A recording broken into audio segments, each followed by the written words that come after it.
Saya ingin tunjukkan kepada bangsa Indonesia, kepada umat Islam Indonesia, kepada Ba'alawi, saya ada di PWI. PWI lah yang ternyata peduli terhadap keutuhan negara kesatuan Republik Indonesia. Oleh karena itu, saya wakafkan karir saya, jiwa saya, usia saya untuk membackup gerakan persatuan perjuangan Wali Songo Indonesia. 58 tahun saya pendam dalam perut kelakuan Ba'alawi itu. Yang saya tahu, Habib dulu itu banyak tukang orkes. Pemain suling Habib, pemain mandolin Habib, pemain gitar Habib. Yang joget Habib juga. Pada mabuk, joget mabuk. Ini gue cerita pengalaman, Beb. Pengalaman saya nggak mau kata orang enggak. Yang saya alami. Nah, itu Habib yang dulu muda mabuk itu. Beberapa tahun yang lalu ketemu saya sudah bersorban, berjubah. Tapi masih mabuk. Wallahualam. Saya main catur dengan seorang anak Habib yang diyakini waliullah. Bapaknya ini Habib Anu, nggak perlu saya sebut namanya, tapi populer di kalangan Habib. Habib Anu min jumlatil aulia, saya nggak sebutkan namanya. Ini saya cerita kisah saya sendiri, saya nggak kata orang lain. Main catur, nggak lama azan asar. Allahu Akbar, Allahu Akbar. Saya bilang, Mat, namanya Mamat. Mat, sholat dulu ya azan tuh. Alah, ngapain sholat? Itu sholat bikinan masjid gue. Ismail, yang kedua Siti Hajar, yang ketiga Sarah. 3 orang ini ahlul bait. Ketika punya anak namanya Ishak, setelah diberi anak, maka ahlul bait Nabi Ibrahim 4 orang. Nabi Ishak punya anak Nabi Yakub punya anak 12. Ini bukan ahlul bait Nabi Ibrahim. Nabi Yakub dan 12 putranya itu adalah zuriyah Nabi Ibrahim, itrah Nabi Ibrahim, alu Ibrahim, bukan ahlul bait Ibrahim. Paham? Nah, kalau Ba'alawi gini hari yang udah 1000 ngaku-ngaku ahlul bait itu kagak kocak. Enggak datang. Saya undang Lutfi bin Yahya Pekalongan, juga enggak datang. Bahkan saya undang sahabat saya Ustadz Rizik Syihab, juga enggak datang. Najwa Shihab tahu, seorang presenter terkemuka. Sudah tes DNA, hasilnya apa? Arabnya cuma 3%. Yang sekian puluh persen itu India, Kaukasus. Vokasi luar biasa. Sahabat saya itu Rizik Syihab ini sahabat dari muda, saya bersahabat sama dia. Tapi sekarang Masya Allah megalomania, ngajak perang aja bang. Asah golok, asah celurit, perang, revolusi. Memang tujuannya dia memang mau pengen jadi Khomeini di Indonesia. Makanya nanti insya Allah tanggal 27 Juli saya sediakan tempat saya, lapangan Soneta Records di Depok, untuk pelantikan PWI Jabodetabek. PWI lah yang ternyata peduli terhadap keutuhan negara kesatuan Republik Indonesia. Oleh karena itu, saya wakafkan karir saya, jiwa saya, usia saya untuk membackup gerakan persatuan perjuangan Wali Songo Indonesia. Sedulur TV Al-Waha, saya sangat kaget dan sangat bangga dengan Kiai Haji Roma Irama yang merupakan terah dari Sultan Hasanuddin Kesultanan Banten. Beliau adalah orang yang sangat luar biasa hari ini dalam membela perjuangan Wali Songo Indonesia, Laskar Sabilillah, dan beliau sudah benar-benar powerful dalam memberikan dukungannya sehingga beliau mewakafkan jiwa raganya, serta kemudian nanti tanggal 27 Juli akan dilaksanakan untuk pelantikan perjuangan Wali Songo Indonesia Laskar Sabilillah. Nah, sedulur TV Al-Waha, sangat luar biasa kita dengarkan apa yang disampaikan oleh beliau Kiai Haji Roma Irama. Saya menyebutnya, beliau adalah min ba'dil auliya illah. Beliau adalah Sunan Kalijaga modern. Saya menyebutnya Sunan Kalijaga modern.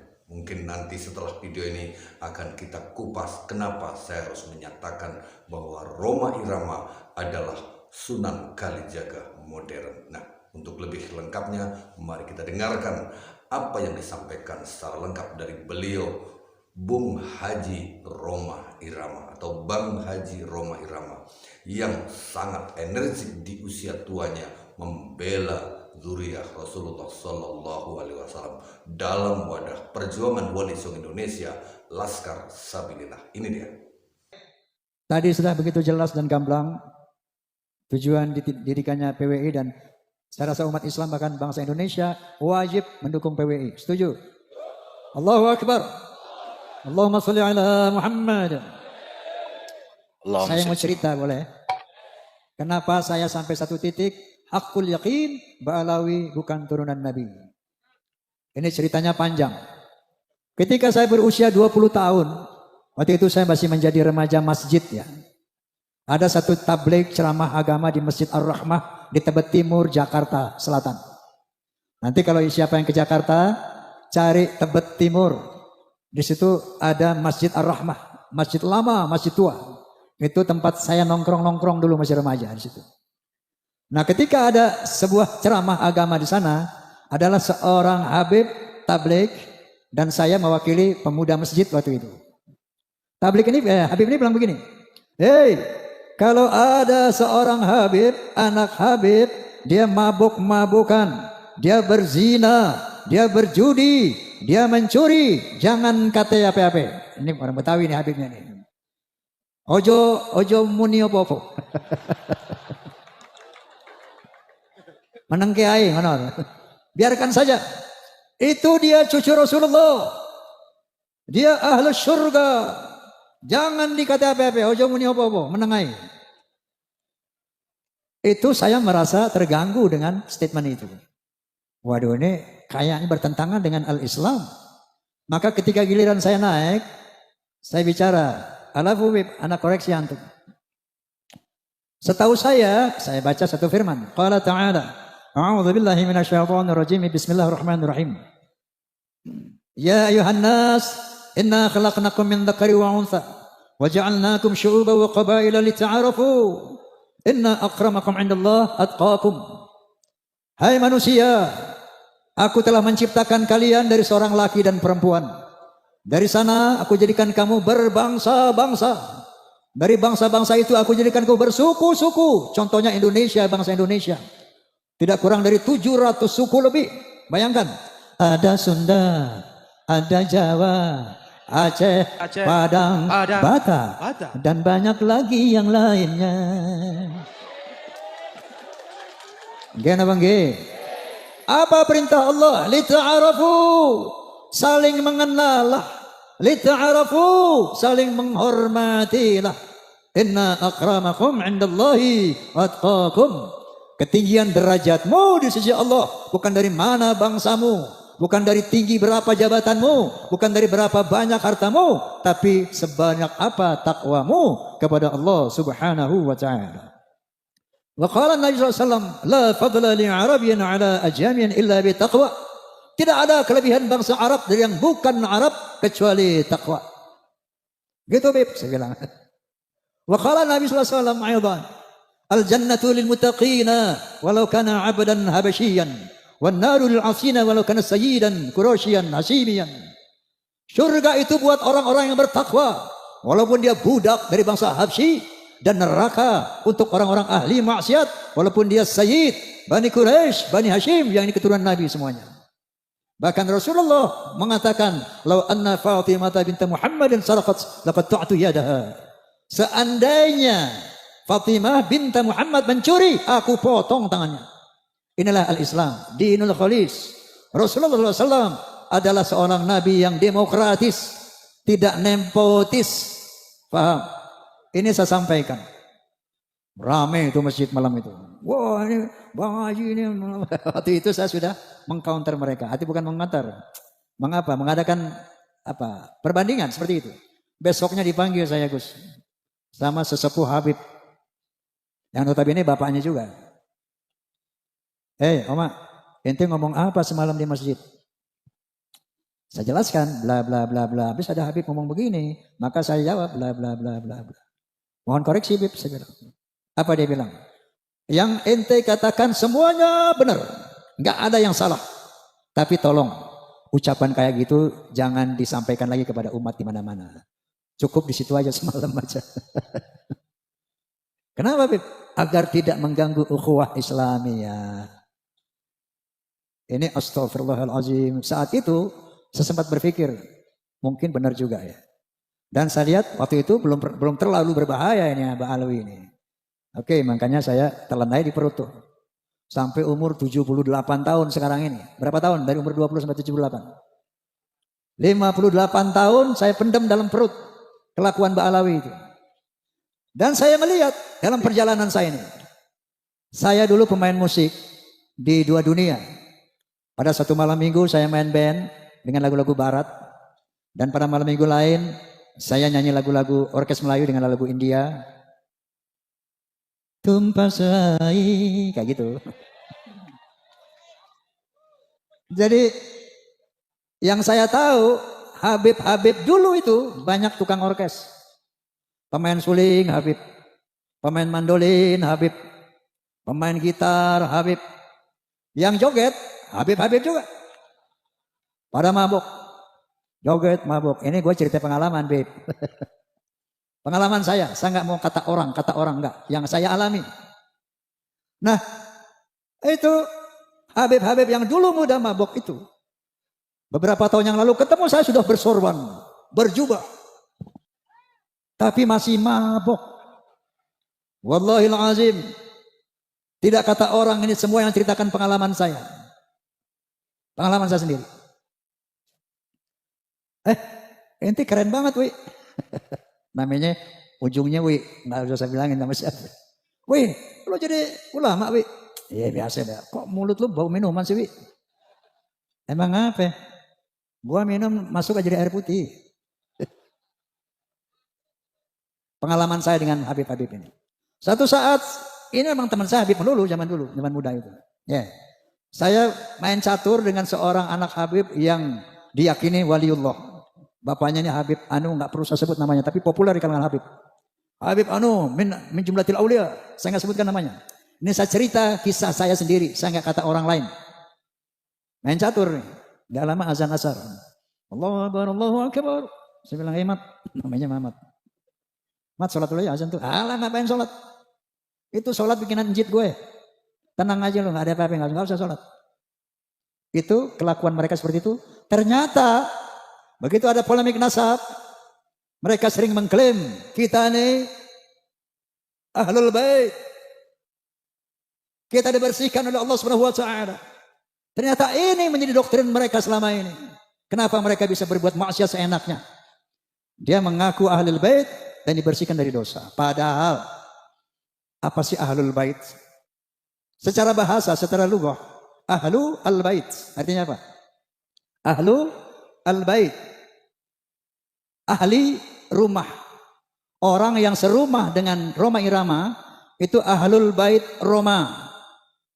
Anda tahu kan anak saya siapa aja?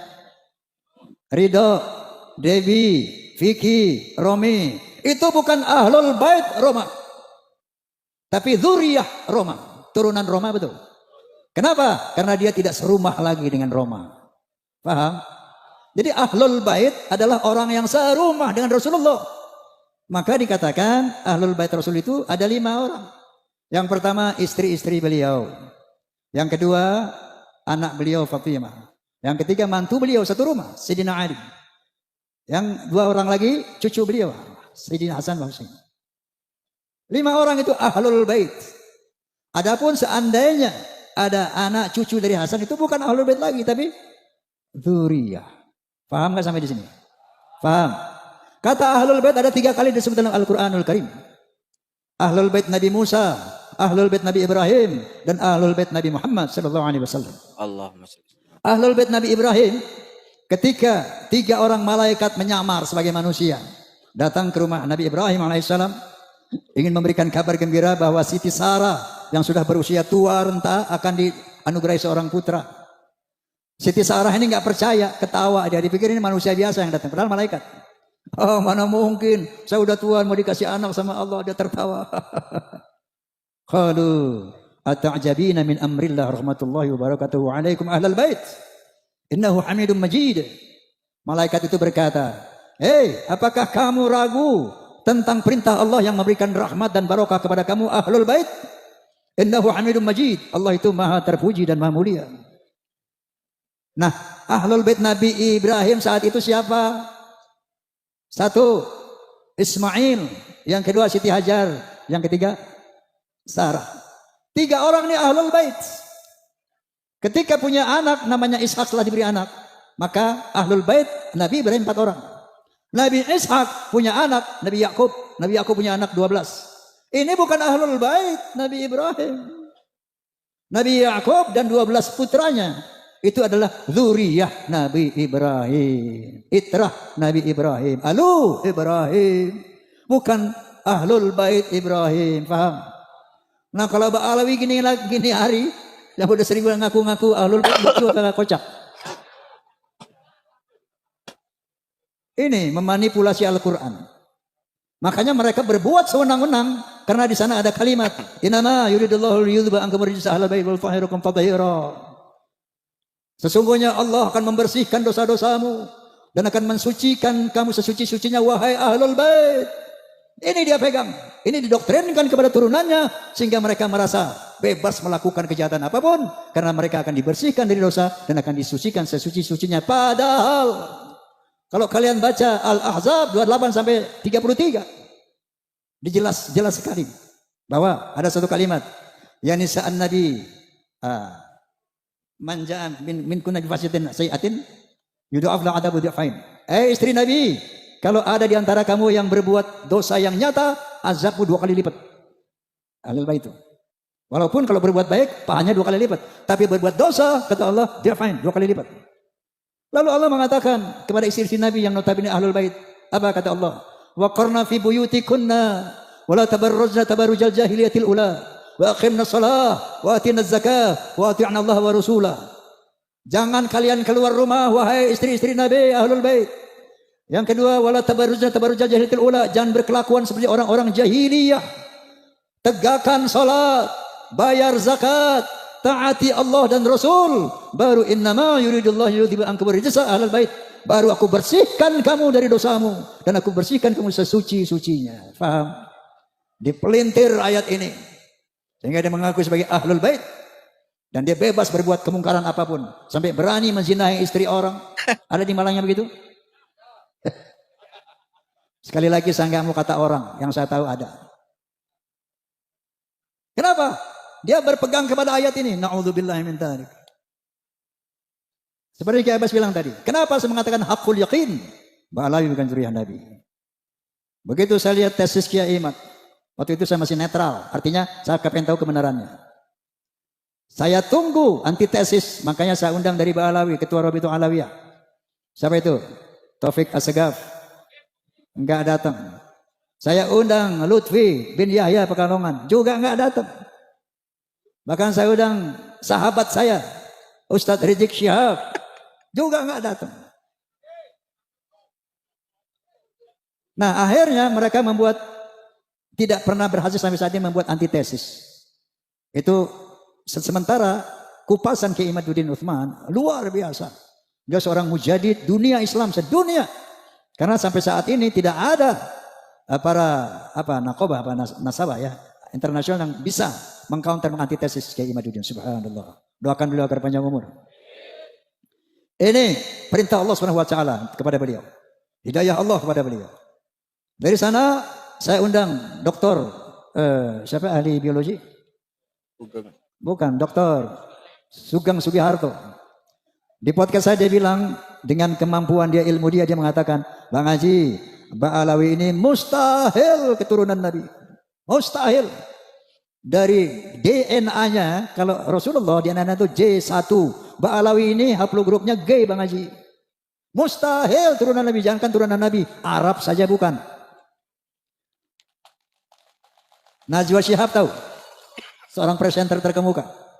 Sudah tes DNA, hasilnya apa? Arabnya cuma 3%. Yang sekian puluh persen itu India, Kaukasus. Jangankan turunan Nabi, Arab saja bukan. Saya baca lagi itu kalau sekarang nanti pulang klik HP-nya apa itu Family Tree genetika.com Family Tree genetika. Klik keluar itu 183 Ba'alawi yang di Yaman dan di Indonesia haplogramnya G. Bisa dibaca oleh dunia internasional. Lalu saya undang lagi Profesor Menahem Ali. Dia ahli filologi. Menyatakan bahwa yang namanya Hazar Maut itu asalnya dari nama seorang Yahudi yang hijrah ke sana bernama Hazar Mawet. Hazar Mawet akhirnya menjadi nama Hadramaut. Nah mereka itu bukan turunan Nabi Ismail. Jadi bukan bangsa Arab. Mustahil secara filologi Ba'alawi keturunan Nabi. Nah dengan rangkuman 3 disiplin ilmu inilah maka saya menyatakan di podcast saya Bismillahirrahmanirrahim asyhadu an la ilaha illallah wa asyhadu anna Muhammadar Rasulullah haqqul yaqin. Ba'alawi bukan turunan Nabi. Rasulullah Muhammad. Nah lalu beliau membentuk PWI. Wallahil azim kita umat Islam wajib mendukung. Wajib mendukung. Kenapa? Gerakan mereka untuk menguasai Indonesia ini terstruktur, masif, sistemik. Dengan pembuatan kuburan-kuburan palsu. Tujuannya itu apa? Untuk memberi kesan kepada bangsa Indonesia 10, 20, 50, 100 tahun yang lalu. Tuh lihat. Bahwa Indonesia ini adalah milik Aulia Tarim. Lihat leluhur-leluhur kita ini. Makam-makamnya di mana-mana. Yang kedua, mereka memalsukan atau mengklaim bahwa Wali Songo Ba'alawi. Pahlawan-pahlawan Indonesia Ba'alawi. Diponegoro Habib, Imam Bonjol Habib, Tengku Umar Habib, semuanya diklaim Habib. Sampai-sampai Roma Irama mau dihabibkan juga. Lagi-lagi saya nggak kata orang. Satu Habib datang kepada saya telepon. Ini Habib ini sahabat saya. Bang Haji, ente tuh Habib. Nah terus, anda tahu ente Habib ini. Ayo ke Rabito. Ente mesti bikin sertifikat. Ente bikin sertifikat ente Habib ini. Ayo anda anterin, kapan mau ke Rabito? Makanya Jenderal Sudirman aja dihabibin. Pokoknya di sini kalau ada orang punya nama, yang kaya punya nama, oh dia bisa dihabibin hati-hati. Begitu cara mereka menebar pengaruhnya itu. Orang yang punya pengaruh yang besar, Habib. Dikasih aja stempelnya. Ada yang bayar 400 juta, 500 juta. Ente Bang Haji nggak usah bayar gratis. Ini cara mereka. Ya. Kemudian gerakan politik, Masya Allah, luar biasa. Provokasi luar biasa. Sahabat saya itu, Rizik Syihab ini sahabat dari muda, saya bersahabat sama dia. Tapi sekarang Masya Allah, megalomania. Ngajak perang aja bawa. Asah golok, asah celurit, perang, revolusi. Memang tujuannya dia memang mau pengen jadi Khomeini di Indonesia. Itu cita-citanya. Hati-hati ya Allah, astagfirullahaladzim. Orang ini ternyata kalau perjuangan ini tidak terorganisir, maka Nabi SAW bersabda ya bahwa kezaliman yang terorganisir akan mengalahkan kebaikan yang tidak terorganisir. Maka PWI LS adalah organisasi untuk mengcounter agenda Ba'alawi dalam rangka ingin menjajah Indonesia secara spiritual, secara ekonomi, dan secara politik. Maka hukumnya wajib kita dukung PWI. Paham? Oke. Ini udah malam ya. Poinnya sudah dapat, bahwa makanya nanti insya Allah tanggal 27 tempat saya lapangan makanya nanti insya Allah tanggal 27 Juli saya sediakan tempat saya lapangan Soneta Records di Depok untuk pelantikan PWI Jabodetabek. Saya ingin tunjukkan kepada bangsa Indonesia, kepada umat Islam Indonesia, kepada Ba'alawi, saya ada di PWI. Karena PWI lah satu-satunya organisasi yang punya komitmen untuk menjaga akidah umat Islam, untuk menjaga kemuliaan Rasulullah Sallallahu Alaihi Wasallam daripada pengotoran turunan-turunan palsu ini. PWI lah yang ternyata peduli terhadap keutuhan negara kesatuan Republik Indonesia. Oleh karena itu, saya wakafkan karir saya, jiwa saya, usia saya untuk membackup gerakan persatuan perjuangan Wali Songo Indonesia. Subhanallah. Oh. Ada orang bilang, Bang Haji, ente kan udah aman, nyaman, udah jadi superstar, udah jadi legend, udah kaya. Ngapain lagi Bang Haji counter-counter Ba'alawi? Nanti forsanya hilang, Fahmi Tamaminya hilang, Soneta nggak dilihat orang lagi. Gua kagak peduli. Kenapa? Saya melihat firman Allah Subhanahu wa taala, A'udzubillahi minasyaitonir rajim. Bismillahirrahmanirrahim. Kuntum khaira ummatin ukhrijat linnas, ta'muruna bil ma'ruf wa tanhauna 'anil munkar wa tu'minuna billah. Kalian hai umat Islam, umat yang terbaik yang dilahirkan dari bangsa manusia. Kenapa? Karena kalian punya konsep untuk menegakkan amar ma'ruf dan nahi mungkar. Dan kalian adalah umat yang beriman kepada Allah Subhanahu wa taala. Dan Allah melanjutkan, A'udzubillahi minasyaitonir rajim. Wal takum minkum ummatun yad'una ilal khair wa ya'muruna bil ma'ruf wa yanhauna 'anil munkar wa ulaika humul muflihun. Hendaklah ada di antara kamu hai umat Islam yang sungguh-sungguh menyeru kepada kebaikan, menyeru kepada hal yang ma'ruf dan sungguh-sungguh mencegah kemungkaran. Itulah orang-orang yang beruntung. Mau beruntung apa tidak? Mau beruntung dunia akhirat apa tidak? Bela PWI. Terus Allahu Akbar. Forsa, Fahmi Tamami, Pamdi, semua PWI harus terintegrasi solid. Membela umat, menjaga Islam, menjaga marwah Rasulullah SAW, dan menjaga negara kesatuan Republik Indonesia. Oke, saya akan tutup dengan sebuah lirik yang terinspirasi dari sabda Nabi SAW. Apa kata Nabi SAW? Innama bu'itsu liutamima makarimal akhlaq. Sesungguhnya aku dibangkitkan untuk membangun akhlak yang mulia. Oleh karena itu, apa yang saya utarakan diikuti ya. Oke? Hayya hayya hayya hayya. Hayya hayya hayya hayya hayya. Hayya hayya hayya hayya. Dalam berbicara harus memakai akhlak. Di dalam berbusana harus memakai akhlak.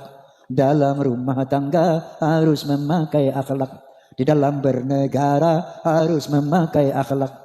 Manusia mulia hanyalah dengan akhlak. Manusia kan hina kalau tidak berakhlak. Harta dan jabatan tak menjadi ukuran. Gini bang G.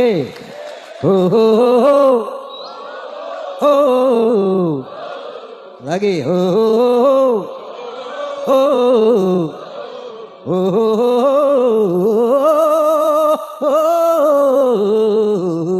Coba.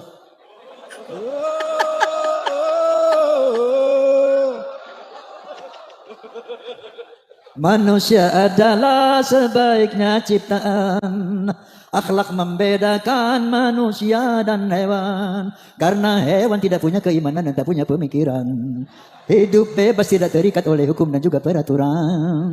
Dararam daram daram dam. Dararam daram dararam. Dararam daram dararam. Dararam daram dararam. Wallahul muwaffiq ila aqwamit thoriq. Assalamualaikum warahmatullahi wabarakatuh.